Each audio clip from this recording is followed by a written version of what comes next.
Hello বন্ধুরা, এই যে দেখতে পাচ্ছেন উপরে টুনটুনি পাখি বাসা বেঁধে গেল। জাস্ট কিছুক্ষণ আগে এই পাখিটা এখান থেকে উড়ে গেল। এরা এই দড়িটার পরে বসেছিল। আমি এর সাথে ওরা চলে গেল। এখানে ডিম দিয়েছে, কিন্তু আমার পক্ষে অতটা উঁচুতে গিয়ে ঠিক দেখানো সম্ভব হবে না বা হচ্ছে না। টুনটুনি পাখি। আর এটা দেখতে পাচ্ছেন ওই সিলিং এর সাথে রয়েছে ওই ফ্যান লাগানোর জায়গাটাতে। ফ্যানের হুকে ওরা বাসা বেঁধে রয়েছে, কিন্তু ওদের বাসার জন্য আমরা এখানে ফ্যান লাগাতে পারি না।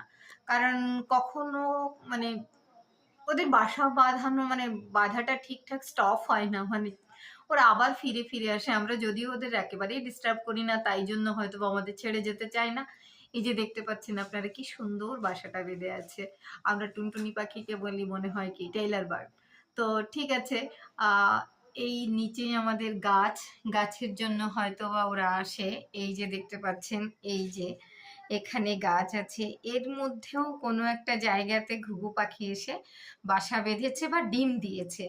ঠিক আছে বন্ধুরা, দেখতে থাকুন। ওরা যখন ঢুকবে কিংবা ওদের ছানাদের কিচিরমিচির শব্দ নিয়ে হয়তো বা আমি আবারও কোনো একটা সময় ভিডিও নিয়ে আসবো আপনাদের সামনে। ঠিক আছে, আজকে এই পর্যন্ত। ভালো থাকুন।